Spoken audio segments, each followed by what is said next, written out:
নমস্কাৰ welcome back to my YouTube channel জ্ঞান অপৰা। আজি মই ডিএছএছৰ প্ৰিভিয়াছ ইয়াৰৰ প্ৰশ্নখন আলোচনা কৰিম।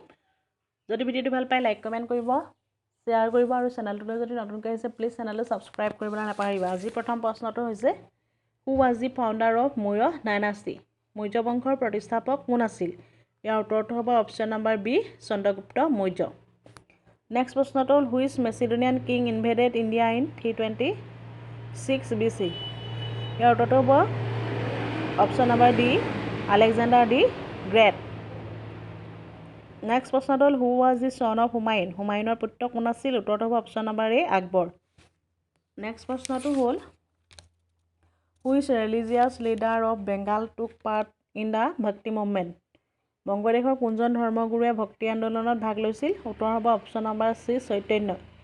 নেক্সট প্ৰশ্নটো হ'ল হু ৰোট ৰামচৰিত মানস? ৰামচৰিত মানস কোনে ৰচনা কৰিছিল? ইয়াৰ উত্তৰটো হ'ব option number B Tulsidas. Next প্ৰশ্নটো হ'ল the quit India movement was launch in which year? ইয়াৰ উত্তৰটো হ'ব অপশ্যন নম্বৰ চি 1942 চনত ভাৰতীয় আন্দোলন আৰম্ভ হৈছিল। নেক্সট প্ৰশ্নটো হ'ল when was Pakistan created as a separate dominion?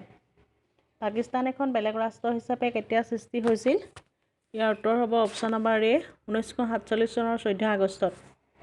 Next প্ৰশ্নটো হ'ল in which city did the 1857 revolt start? 1857 চনৰ বিদ্ৰোহ কোনখন চহৰৰ পৰা আৰম্ভ হয়? উত্তৰ হ'ব অপশ্যন নম্বৰ চি মিৰাটৰ পৰা। নেক্সট প্ৰশ্নটো হ'ল what is the largest planet in our solar system? উত্তৰ হ'ব অপশ্যন নম্বৰ এ জুপিটাৰ। বৃহস্পতি হৈছে সৌৰজগতৰ বৃহত্তম গ্ৰহ। নেক্সট প্ৰশ্নটো হ'ল what is the longest river in the world? পৃথিৱীৰ ভিতৰত আটাইতকৈ দীঘল নদীখন হৈছে অপশ্যন নম্বৰ চি নীল। নেক্সট প্ৰশ্নটো হ'ল Gobi desert is situated in which continent? উত্তৰটো হ'ব option number C Asia. Gobi মৰুভূমি এছিয়া মহাদেশত অৱস্থিত।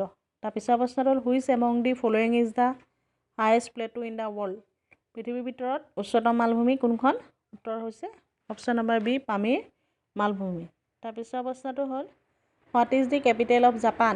জাপানৰ ৰাজধানী কোনখন? ইয়াৰ উত্তৰটো হ'ব option number B Tokyo'. Next প্ৰশ্নটো হ'ল ৱেৰ আৰ দি হেঙিং gardens which are considered as one of the 7 wonders of the world situated? পৃথিৱীৰ 7টা আশ্চৰ্যৰ ভিতৰত এটা বুলি বিবেচিত ওলমা বাগিচাখন ক'ত আছে? উত্তৰ হ'ব option number C Babylon. Next প্ৰশ্নটো হ'ল Dibrugarh is situated on the bank of which of the following reverse? Dibrugarh কোনখন নদীৰ পাৰত অৱস্থিত? উত্তৰ হৈছে অপশ্যন নম্বৰ বি ব্ৰহ্মপুত্ৰ নদীৰ পাৰত অৱস্থিত। নেক্সট প্ৰশ্নটো হ'ল which country is known as land of white elephant? কোনখন দেশক লেণ্ড অফ হোৱাইট এলিফেণ্ট নামেৰে জনা যায়? উত্তৰ হ'ব অপশ্যন নম্বৰ ডি থাইলেণ্ডক। নেক্সট প্ৰশ্নটো হ'ল ছুৱেজ কেনেলে ভূমধ্য সাগৰক কাৰ সৈতে সংযোগ কৰে? উত্তৰ হ'ব অপশ্যন নম্বৰ এ ৰেড চিত অৰ্থাৎ লোহিত সাগৰক। নেক্সট প্ৰশ্নটো হ'ল হু ডিছকভাৰ দি ছাউথ প'ল? দক্ষিণ মেৰু কোনে আৱিষ্কাৰ কৰিছিল? উত্তৰ হৈছে অপশ্যন নম্বৰ ডি এমানছেনে। নেক্সট প্ৰশ্নটো হ'ল Lakshadweep is located in which of the following seas? উত্তৰ হৈছে আৰৱ সাগৰ। লাক্ষাদ্বীপ আৰৱ সাগৰত অৱস্থিত। তাৰপিছৰ প্ৰশ্নটো হ'ল which of the following is not a separate sea port of India? তেলত দিয়া কোনটো ভাৰতৰ এটা বন্দৰ নহয়? উত্তৰ হৈছে option number D Mysore. Next প্ৰশ্নটো হ'ল what is the first line of India's national song? উত্তৰ হ'ব অপশ্যন নম্বৰ এ ভাৰতৰ ৰাষ্ট্ৰীয় গীতৰ প্ৰথম শাৰীটো হ'ল বন্দে মাতৰম। নেক্সট প্ৰশ্নটো হ'ল which of the following language is not recognized in the Indian constitution? কোনটো ভাষা ভাৰতীয় সংবিধানৰ দ্বাৰা স্বীকৃত নহয়? ইয়াৰ উত্তৰ হ'ব অপশ্যন নম্বৰ ডি পাৰ্চী। নেক্সট প্ৰশ্নটো হ'ল in which of the following cities is the golden temple present? তলত দিয়া কোনখন চহৰত স্বৰ্ণ মন্দিৰ অৱস্থিত? উত্তৰ হৈছে অমৃতসৰ। অমৃতসৰত স্বৰ্ণ মন্দিৰ অৱস্থিত। নেক্সট প্ৰশ্নটো হ'ল Namdapha national park is situated in which state? উত্তৰ হ'ব অৰুণাচল প্ৰদেশত নামদফা ৰাষ্ট্ৰীয় উদ্যান অৱস্থিত। নেক্সট প্ৰশ্নটো হ'ল who was the first president of India? ভাৰতৰ প্ৰথমজন ৰাষ্ট্ৰপতি কোন আছিল? উত্তৰ হৈছে ডক্টৰ ৰাজেন্দ্ৰ প্ৰসাদ আছিল ভাৰতৰ প্ৰথমজন ৰাষ্ট্ৰপতি। নেক্সট প্ৰশ্নটো হ'ল what is the capital of Haryana? হাৰিয়ানাৰ ৰাজধানী ক'ত অৱস্থিত? উত্তৰ হৈছে অপশ্যন নম্বৰ বি চণ্ডীগড়ত নেক্সট প্ৰশ্নটো হ'ল which of the following state shares a common boundary with Bhutan কোনখন ৰাজ্যৰ ভূটানৰ সৈতে উমৈহতীয়া সীমান্ত আছে উত্তৰ হৈছে ৱেষ্ট বেংগলৰ অৰ্থাৎ পশ্চিমবংগৰ ভূটানৰ সৈতে এটা উমৈহতীয়া সীমান্ত আছে নেক্সট প্ৰশ্নটো হ'ল what is the upper house of Indian parliament known as ভাৰতীয় সংসদৰ উচ্চ সদনক কি বুলি জনা যায় উত্তৰ হৈছে Rajya Sabha option number B next প্ৰশ্নটো হ'ল which of the following is not a permanent member of the united nation কোনখন ৰাষ্ট্ৰসংঘৰ স্থায়ী সদস্য নহয় উত্তৰ হৈছে অপশ্যন নম্বৰ বি জাপান নেক্সট প্ৰশ্নটো হ'ল where are the headquarters of UNICEF situated ইউনিচেফৰ মুখ্য কাৰ্যালয় ক'ত অৱস্থিত উত্তৰ হৈছে অপশ্যন নম্বৰ বি নিউয়ৰ্কত ইউনিচেফৰ মুখ্য কাৰ্যালয় আছে নেক্সট প্ৰশ্নটো হ'ল who wrote the book man eaters of human উত্তৰ হ'ব option number D Jim Corbett next প্ৰশ্নটো হ'ল which of the following state capital is connected by railway তলত দিয়া কোনখন ৰাজধানী ৰেলৱেৰ দ্বাৰা সংযোজিত উত্তৰ হ'ব অপশ্যন নম্বৰ বি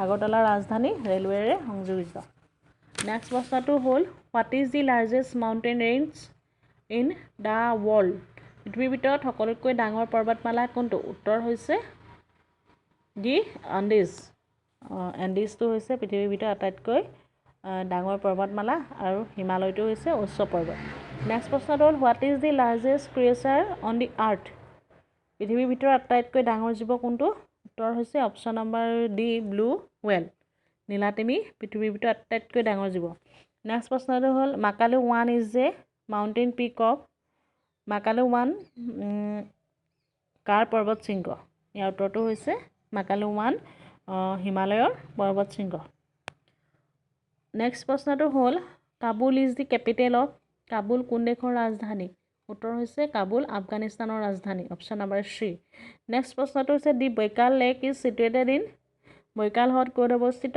উত্তৰ হৈছে অপশ্যন নম্বৰ ডি ৰাছিয়াত বৈকাল হ্ৰদ অৱস্থিত নেক্সট প্ৰশ্নটো হ'ল Todas are tribal people of which state টোডাসকল কোন ৰাজ্যৰ জনজাতি উত্তৰটো হ'ব অপশ্যন নম্বৰ এ তামিলনাডুৰ টোডাসকল তামিলনাডুৰ জনজাতি নেক্সট প্ৰশ্নটো হ'ল অল দি জাজ of the supreme court of India are appointed by ভাৰতৰ সৰ্বোচ্চ ন্যায়ালয়ৰ ন্যায়াধীশসকলক কোনে নিয়োগ কৰে উত্তৰ হৈছে অপশ্যন নম্বৰ এ ভাৰতৰ ৰাষ্ট্ৰপতি the president of India next প্ৰশ্নটো হ'ল who was the first deputy prime minister of India ভাৰতৰ প্ৰথমজন উপ প্ৰধানমন্ত্ৰী কোন আছিল উত্তৰ হৈছে option number B Sardar Vallabhbhai Patel আছিল ভাৰতৰ প্ৰথমজন উপ প্ৰধানমন্ত্ৰী নেক্সট প্ৰশ্নটো হ'ল which of the following organ is not involve in digestion of food তলৰ কোনটো অংগই খাদ্যৰ পাচন ক্ৰিয়াত ভাগ নলয় উত্তৰ হৈছে অপশ্যন নম্বৰ বি প্লিহা স্প্লিন ৰক্তকণিকাত থকা হিমোগ্ল'বিনত কি থাকে উত্তৰ হৈছে অপশ্যন নম্বৰ ডি আইৰণ অৰ্থাৎ লো থাকে নেক্সট প্ৰশ্নটো হৈছে which of the following is not a human blood group ইয়াৰ উত্তৰটো হ'ব অপশ্যন নম্বৰ চি এইটো এটা মানুহৰ তেজৰ গ্ৰুপ নহয় চিটো নেক্সট প্ৰশ্নটো হ'ল which of the following glands are ductless তলৰ কোনটো গ্ৰন্থি নলিকাবিহীন হয় উত্তৰটো হৈছে অপশ্যন নম্বৰ এ পিটুইটাৰী নলিকাবিহীন হয় ধন্যবাদ ভিডিঅ'টো আজিলৈ ইমানেই আছিলে